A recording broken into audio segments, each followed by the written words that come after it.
Hey everyone, it's Foxx from modelmaking.guru here. Hello and welcome to a slightly unusual Partwork build video. Now, this is going to be a bit different. It's neither going to be the Dodge Charger nor the Iron Man. It's actually going to be both. Now, as you know, over the last 6 to 12 months, Mama Fox has been very poorly, and I've had a lot of my time spent looking after her and doing everything else that needed to be done. I haven't had a lot of time at the bench. As a result, over the last 5 or 6 months, all my partworks have been coming in and piling up in a corner, boxes everywhere. I've not been able to crack on with them. So I've kind of made an executive decision. I could have just jumped back into it now because I have time and started filming the monthly boxes, 1 episode per 4 issues for each. However, I would have still been here this time next summer, and I've got a lot of things I need to crack on with. So I've made an executive decision. I've just gone ahead and I've bombed through all the backlog over a period of about 2 or 3 days. I didn't film it because I needed to get it done, so I've just gone ahead. I've built up the Dodge Charger up to the current issues. I've built up Iron Man up to the current issues. Now I'm going to quickly show you them, and I'm going to go through any of the issues or things that I came across while I was doing it, and little handy tips and pointers that I found out as I was going along. So I shall get everything ready, and I shall let you know where we're up to with the Ronmans and the Dodgy Charger.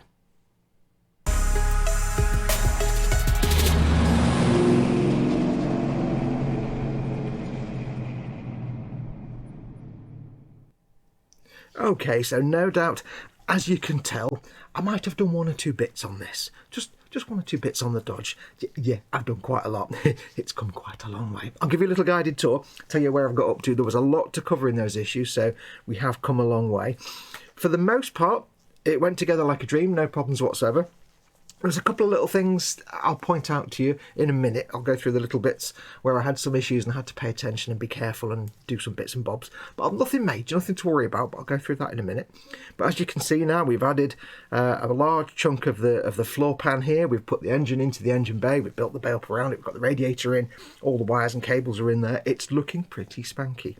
Of course, we've got the schnoz, which nothing has happened to this.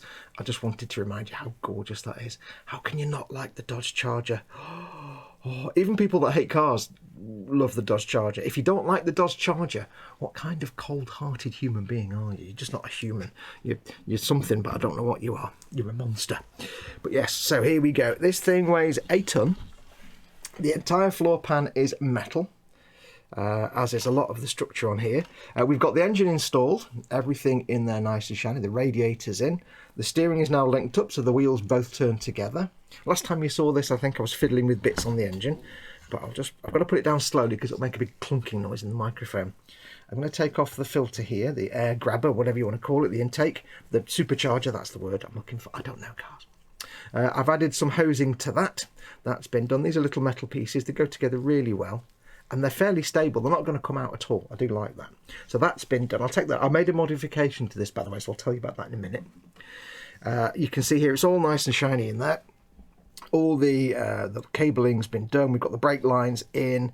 We have all the cabling from the distributor cap, and I'll talk about that in a moment because there's an issue with that, or there might be an issue with that.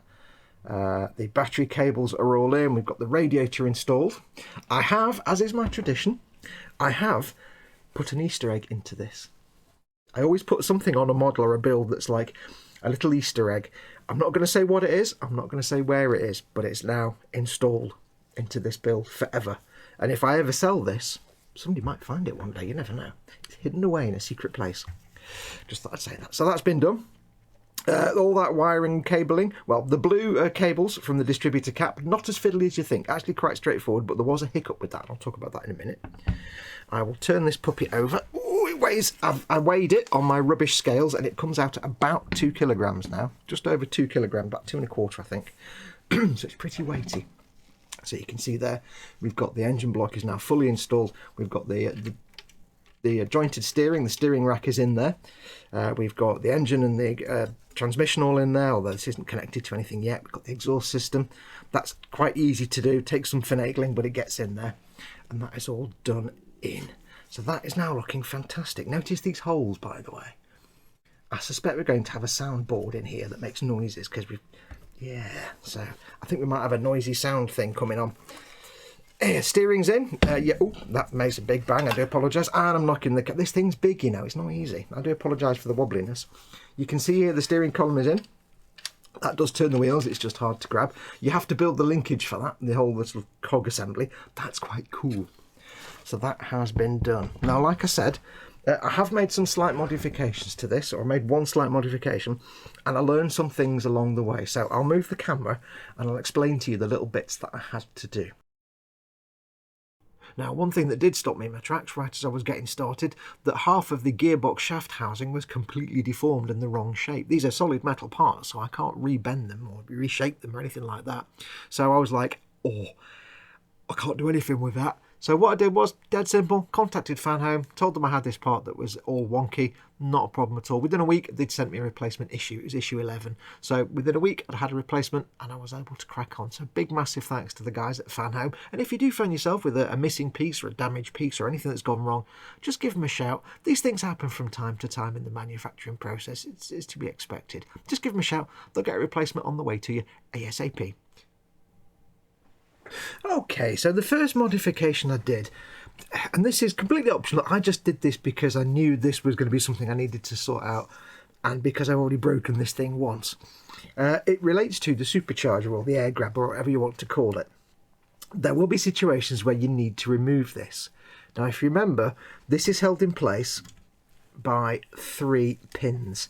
Here, here, and here. And these go into these 3 holes here, here, and here. Now, when I first built this, and I first built this part, I'm sure this is killing the white balance, all this shiny stuff. This is a very, very tight fit. To get it lined up perfectly with the 3 holes, it doesn't just slot into place. It's a pig to get in. And I actually snapped 2 of these little pins off on the first time, well, the first time I built the engine and did the supercharger. I actually snapped 3 of these pins off. That was a nightmare. I had to then go and buy issue, I think 2 or whatever this was, again, to get the replacement part. So this is my second supercharger. Now, I realised that later on we'd have to actually take this off a few times. Especially if you want to turn the thing upside down, you can't really rest that on your bench. You need to be able to take it off. And I have had to take it off for a lot of building this part. So what I did was very simple. I just got myself a pin vise, or you can use a very small drill bit, and all I did was I widened these 3 holes a tiny amount, very, very tiny amount, these 3 holes into which the pins go. It just makes them a little looser of a fit, and that way you can easily slide this on, and it's not... That's my little pointing tool rolling across the desk because this desk is not horizontal. I can't do anything right. And yes, so it doesn't, it's not, you know, you have to fiddle to get it on because I can't quite line it up and see it properly. There you go. That's on. But what I can do is I can wiggle this around. I've got the first pin in here and I can wiggle it around to get the other 2 pins in like that. The difficulty is that when you put it on the first time, you will have one of the pins in, but the other 2 won't be lined up, and you're having to twist it and turn it. And what basically happened was the grip on the pins is so tight that as you twist it to get the back pins in, it just sheared the front pin. So I do recommend you just very quickly, if you've got a very fine drill bit on a pin vise, one that's ever so slightly bigger than the holes as they are by default, just widen them out a little bit. Now, the downside to this, of course, as I'm sure you'll have guessed, is that this comes off very easily. It's not fixed in place now. So once I've got everything in place and I know that I never, ever, ever, ever, ever have to take this off again, I can, if I wish to, just very carefully super glue it in place. I don't need to because this will be a shelf queen. It's going to live on a shelf forever. So I can just leave it there. It's never going to come off. If I ever need to transport it, if I sell it or I move it or I move house or something like that, I can pop it off and just carefully package it and then move everything around.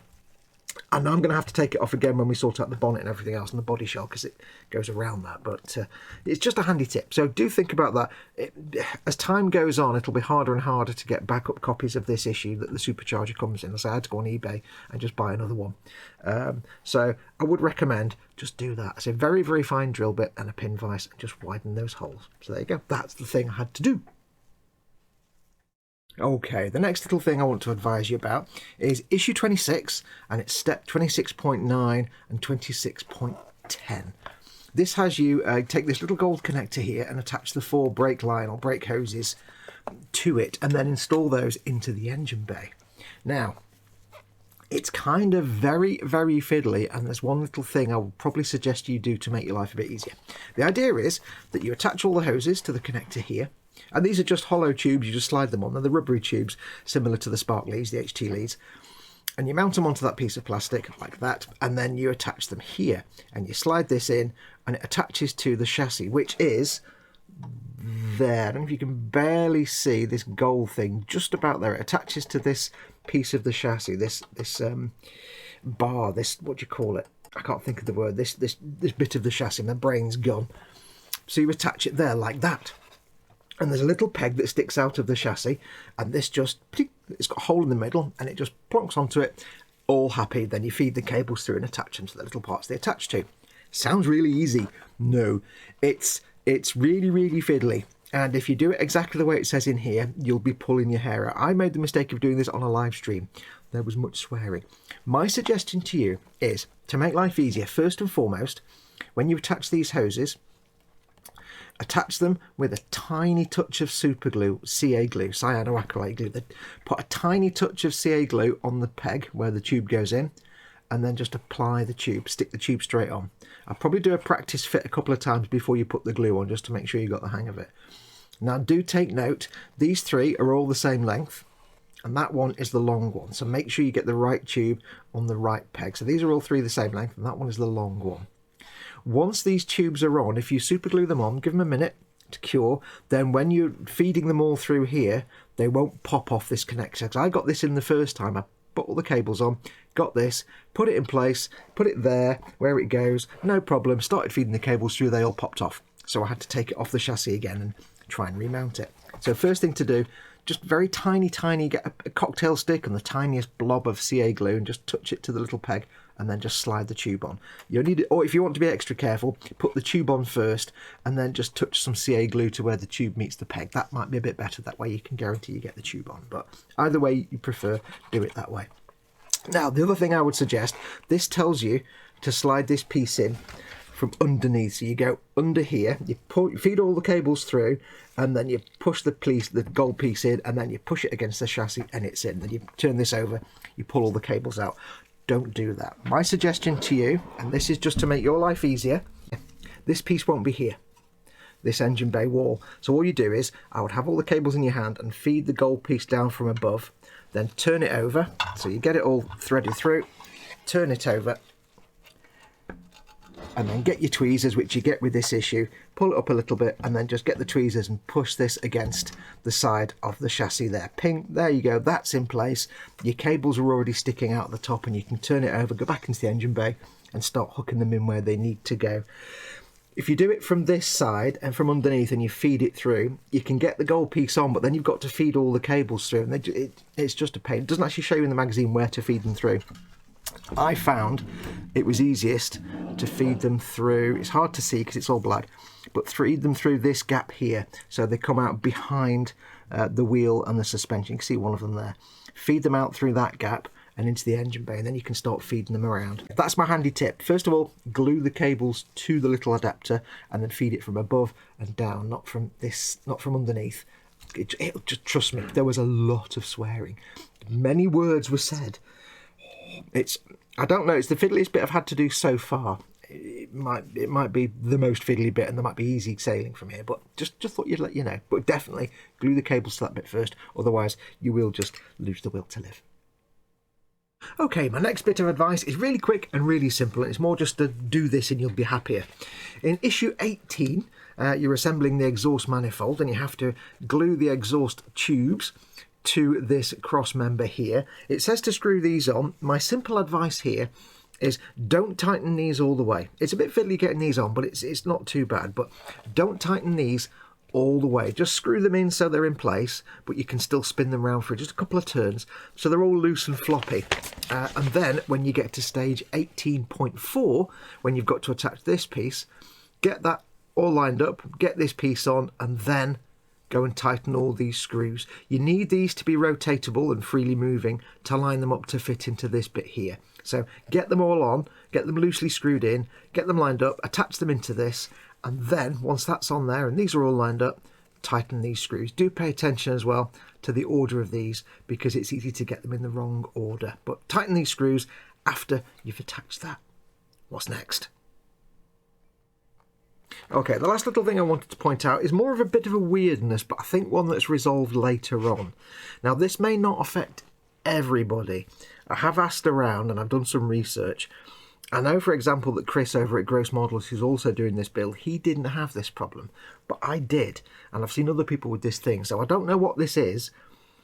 Something weird has happened, but anyway, I'll explain. When you get to issue 16, you're building the engine block and you start to assemble the distributor. The idea is that you'll install the distributor and then you'll put all the HT leads from the spark plugs to the distributor. There's a V8 engine, so there's 8 cylinders, and of course therefore you have 8 distributor cap points here and one in the middle for the ignition coil later on. Except on mine, I didn't have 8 points around the edge and one in the middle. I had 7 and one in the middle. There were literally 7 of these outer holes and one in the middle. It's a V8. There's 8 spark plugs and I've got 7 connection points. I didn't notice this till I started wiring all the HT leads in, and I'm like, what? So I'll show you on mine, if I can get it in. The camera's at a funny angle. On here, what I've had to do, the distributor cap is there, and you can see all the blue HT leads are going in, but I've had to put one of them into the centre part. I've just put an extra little sort of black plug in there, and I've put it into the centre part just to keep the cable tidy for now. Now, I counted them. I sat there and I thought, am I just being an idiot? Am I not doing counting properly? And I counted them over and over again, many times, 1, 2, 3, 4, 5, 6, 7, because you get, and it says, right, add these, like it says at one point in the instructions, it says there should be 2 cables remaining. Put them in the last 2 points, and I'm like, there's 2 cables remaining on 1 point. So anyway, I did some research online. I asked Chris at Gross Models, he's my good buddy, he's doing this, and he said, no, mine's got 8. So I'm like, okay, that's weird.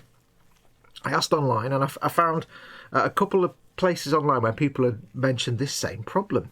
So I think what's basically happened is, I'm guessing there's been 2 production runs. One where the distributor cap has 8 points correctly, and 1 in the middle for the ignition coil later on. And some where it's just got 7 points, and 1 in the middle. So I've only got 8, so there's nowhere for me to later on install the ignition cap. Now, from what I've heard, I don't know if this is true. I don't know. I can't say this is absolutely accurate. From what I read, we may get a replacement one of these later on in issue 74, I think. Maybe in a later issue. So it may just be for now. I don't know why. It may just be in some of these for now. They give you this dib cap, and then later on you pop it out and you put the cables in the right place. I don't know why they do that. It may just be that, for example, there was a misprint, and for a number of the actual magazines printed and created, they've got the wrong distributor cap, and then later on they realised that, and maybe they included it later on when you get the ignition coil. I also don't know why you get the ignition coil like 40 issues from now. It was a very old forum post, so it may have been from when this was a D'Agostini Partwork. I don't know. It may have changed since then. So I'll keep you updated. I mean, worst comes to the worst. If I never get a replacement cap, I just won't install the ignition coil. I mean, it's going to be on the shelf with the bonnet closed. You know, hey, it doesn't really matter. It's a little bit frustrating, but I'm assuming that what I've read, you'll get a replacement later on down the line. So hopefully we will. But for now, I've just got everything plugged in. I'm using the centre point for the last HT lead, and it looks nice and neat. Now, I think that's everything that I had to do. We have had some freebies. We get some free gifts with this Partwork, remember. We have had some freebies. Oh, one other thing I wanted to mention as well, and I've mentioned this before, but as you go through this build, there will be times when you're using CM screws to apply, attach 2 metal pieces or attach a piece of plastic to metal. I have found that with CM screws, they can vary in goodness. Sometimes you'll put a CM screw in and you'll screw it all the way in and it'll keep spinning, but it won't go any further. Just occasionally, you'll be like, it's in and it's holding the thing in place, but it's not quite, there's no resistance, it's just spinning freely. So what I've found is if you get that, and if you occasionally get that, you should have a load of screws spare and left over. If you're keeping all your screws, I found that in the situation where a CM screw is just not going in all the way, I think some of them might be a little bit too short, just simply go into your spare screws and grab an AM screw. They seem, all the M screws seem to be about the same diameter. They're just a bit longer than each other. So AM screws are slightly longer. So if ever you find a CM screw doesn't quite fit, go and use an AM screw. And if you find an AM screw doesn't fit, I think FM screws are slightly longer. I'm not sure. You'd have to check your screw stash. But do be careful with AM screws. There will be a step in one of the magazines, I think it's issue 26 or 27, I'm not sure, where they ask you to put a load of AM screws in. But they're not AM screws that you've been provided, they're ones left over from other issues. So don't use all your AM screws. Keep, I think, 8 to one side. I think 8. Just in case there is a step where you'll need to apply 8 AM screws and you won't have them. You'll have to have them in your stash from earlier. So keep that in mind. But yeah, if you ever get a CM screw that won't fit, just go for it. One of your AM screws. Anyway, let's have a look at the freebies and then we'll move on to Iron Man. So I'll go and move the camera back in a moment. Now, like every other Partwork that there is, there are certain benefits for subscribing to Partwork and not just going to shop and buying an issue each month or a set of issues each month. And that is, subscribers get free gifts. Yes, I like free stuff. And this one is no exception. This Dodge is no exception. We got a free mug this month. Yes, we've got our Fast and Furious coffee mug, or tea mug if you prefer. Very nice quality mug, very lovely. Wash it before you use it. It says that on the box. Very nice Fast and Furious mug. Now this comes with issues 27 to 30 for that delivery, so keep your eye out for that. Now, there is something I've kind of learned doing this. I'm going to go on to Iron Man in a minute, but we've finished with the Dodge now. But there's something I learned doing this. I spent a couple of days doing all these backlog issues, getting them all together, and I've never done this before. But you know, you get a Partwork, you get 3 or 4 issues each month, you do them, you wait for the next month, you do them, and it's like, and sometimes you get an issue with a lot to do, sometimes you get an issue where you just put one washer on and then wait for the next one. It's like, that can happen sometimes. But because I had loads of these to do, it was like a big long marathon session, and it made me think, you know what, sitting here and just working on this for hours at an end, it's like big grown-up Lego. It's really relaxing. It's quite good fun. It's not like, you know, building an actual model where you've got to think and concentrate. It's just building stuff. It's just construction. I had a podcast on. I was, you know, listening to stuff, and I was chilling out, having coffee while I'm working, and tea and snacks, and it was really relaxed. So now it's not going to apply to this Partwork. But you've got a choice. If it's a Partwork that's already, you know, long finished its run and it's just still available, as you can go in and it's been out for a few years, it's already got to the final issue, but you can still subscribe to it. If it's got the option for a Partwork, or whoever the Partwork's from, if you have the option of getting everything at once, you can do a monthly subscription, or you can just say, here's all the money, please send me every single issue all in a massive box. There you go. If you've got that option, it's worth thinking about it, because it is actually nice fun just to sit and binge build, because you'll get a good couple of weeks worth of building from any Partwork. It's good binge material. So if it's a since completed run where you can issue the whole thing, because Partwork companies will do that. If it's something that's been out for a few years, you can just order it all in one go, quite a lot. Now all the ones on Fanhome, of course, are all new runs, so they won't have that option yet. So it is worth thinking about with stuff like this or Iron Man or any of the others. When you get them, don't sit and build them straight away. Let them build up. Let them pile up. Accrue a pile of boxes. Get yourself a good 4 or 5 or 6 boxes, and then just plough into them and just work your way through them slowly. And then at the end of a couple of days, you'll have got to the next bit and you can wait for the next few. Or just wait till everything's arrived and then you can go in and crack on. I can't recommend it enough. It's actually really good fun. You know, you might want to just build it as normal if that's your thing, but I can't recommend it enough. But anyway, that's enough for the Dodge. I've had great fun doing this. It all went together really, really nicely. A couple of bits of things I mentioned aside, it's all gone together really nicely. We'll wait and see if we get a new distributor cap later on. Let's just crack on now and have a look at this will be dead short now because there's not a lot to talk about with Iron Man. Let's go and look at the Ron Mans.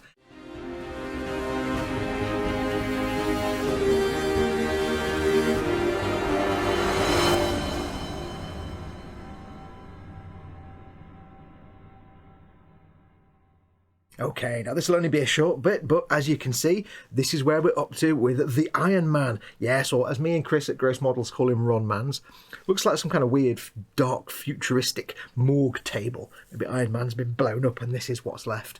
Well, that went a bit dark there, didn't it? It went real dark, real fast. Sorry about that. But yes, this is where we're up to so far. Now, I've gone from issues 19 to 32, I think. That was the binge backlog that I had to go through. Now, fortunately, unlike with the Dodge, where you've missed out a lot of steps and you've missed me showing you stuff, with this, you're not actually going to miss out, because the majority of it was building the left arm, and you've seen me build the right arm. Now, my plan from the start was always to show building one arm and then just build the other one, and then to show building one leg and just build the other one, because there's no point me showing you the same process twice. They're basically the same process, just flipped the other way around. There's no difference between these two, and I suspect the 2 legs will be identical construction as well. So I have started one of the legs, so what I'll do going forward is get this leg finished and then when that leg's finished and we start the next leg, I'll start the filming again to show you the next bit of the process, because there's no point in me starting you halfway through a leg. That's just nonsense.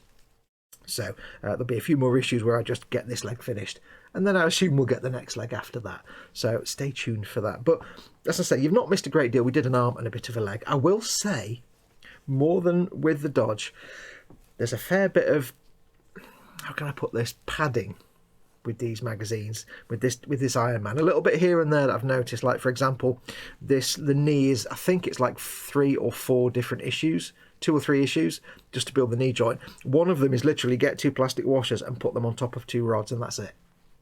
I think this may have been, no, that was a step in an issue, but, you know, it's literally something like, you know, put these 2 pieces together and make that. That wasn't that. But so there is a little bit of, you've finished the magazine in one step for that particular magazine. So there's a little bit of that going on, but it's no problem. At the end of the day, it doesn't really matter. You're going to get a kick-ass model at the end of it. If there's a bit where they've had to, you know, stretch something out a bit so they can get 100 magazines or however many it is, it's not a problem. It doesn't really matter. So you haven't missed a great deal. Now, there's nothing really I need to point out to you, save for a couple of things. First one is, it could be me, I don't know, but when I was building the left arm, as with the right arm, you need to put a battery in to have the arc thruster reactor, the palm thing, palm blast or whatever it is, I can't remember what it's called, to make it light up. And the instructions say insert the battery, whatever. I didn't have one. Now, to be fair and to be honest, I can't remember if we received a battery and I've just lost it, or if we didn't get one. I know we got a set of batteries right at the start. We got one, and then we got a little pack of a few others, I think. But I can't remember if we received enough or if I just didn't have one. So I actually ordered some on the Amazons. If you do need any, they are CR1025 batteries. That's what you need, CR1025. They only cost a few quid. They're only like 2 or 3 quid for 5. So it's not a big problem. But I couldn't remember if we'd received it and I just lost it, because I couldn't find them anywhere. I knew there was a slip of them. Couldn't find them. So either I've lost it or we didn't receive one. So if you need to, just get yourself on Amazon and just get some CR1025 3-volt batteries. They're the ones you need. But it's no biggie, they're like 2 or 3 quid. The one thing I did want to point out to you, and this isn't something that's mentioned in the instructions, but it's something you're probably going to want to do, is if you look at the knee joint here, this is a big honking piece of metal. This is very heavy, and inside there is a ratchet. It's basically 2 cogwheels that link together like that. And this knee has to support the weight, well, both of them have to support the weight of the entire model, and this thing's going to be heavy. So you've got this like ratchet in there of 2 metal pieces. If you put plastic in there, they just shred. So it's quite a stiff joint. That's going to be the knee joint. And it's going to, once it's locked into each step, it's not going to move. Now, when you assemble this, you'll be like, I can't turn it, and the instructions say it should turn with some effort, and it does take effort, but it's a real struggle. What I would suggest is, if you've already got some, get your 3-in-1 oil. If you haven't got some, get yourself some 3-in-1 oil. I haven't got mine here, but it's the one I've used on the Dodge. And what you want to do is get yourself some of these. Get yourself some of these. These are tiny, I can't remember exactly what they're called. They're like glue applicators, but they're like filament size.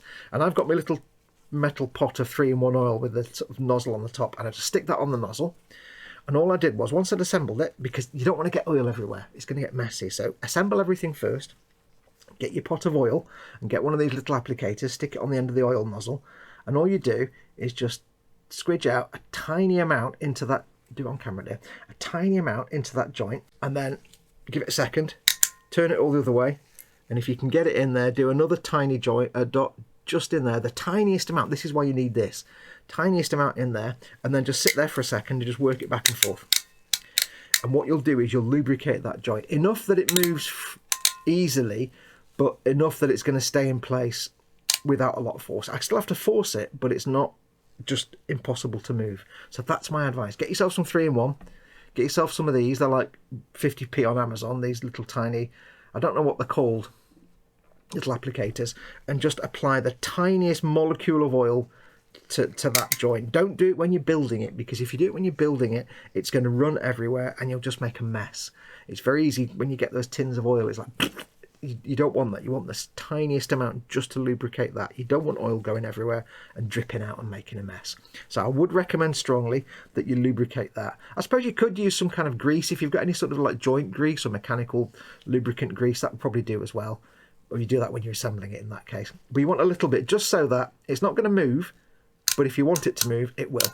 Because without that, it'll be like, oh, I can't move it. So just trust me on that one. But other than that, that's it. That's the only thing I've had to point out. Now, we do get, like with the Dodge, we do get some freebies. Let me get those for you. The first freebie we get is this very nice Arc Reactor t-shirt. Now, I don't know what size it is. I don't think it actually says. It doesn't actually say on the t-shirt. It's t-shirt size. And it's got this nice arc reactor on the chest. Now, I didn't know this, but I had this in the room. I had this all unpacked and stuff, and it was in my bedroom, actually. And I had it just on the side. And I went to bed one night, and I'm like, what's that light over there? And I couldn't figure out what it was. This glows in the dark.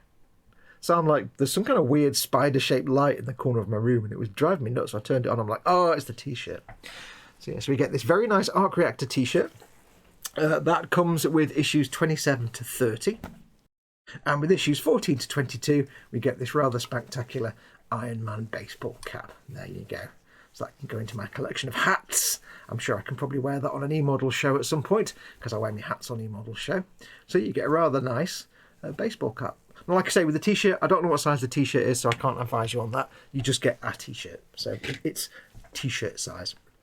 So those are the gifts we've got. And again, like with the Dodge, those are subscriber gifts. So if you want to make sure you get the gifts, make sure you subscribe to it. Don't just go to the shop and buy each issue. You want to make sure you subscribe to the Partworks. And that's true with any Partwork. Ideally, if you want to do a Partwork, don't just depend on your local corner shop or whatever to have the issue in each month. Because if they don't get a delivery, you're knackered. So subscribe either through your newsagent or your local magazine store, wherever you get this stuff from, or subscribe online to this or the Dodge or any Partwork. It's always worth subscribing, otherwise you risk missing out. Anyway, that's going to do us. I do apologise that I've had to jump ahead and do all these, but like I say, didn't really have a lot of choice.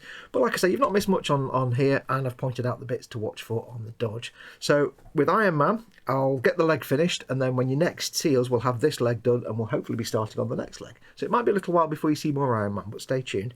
For the Dodge, obviously, I will jump in with the next delivery of issues, so stay tuned for those. And stay tuned for the next Star Wars Encyclopedia video, which should be coming in the next few days, because I've had the next 4 issues. So stay tuned for that.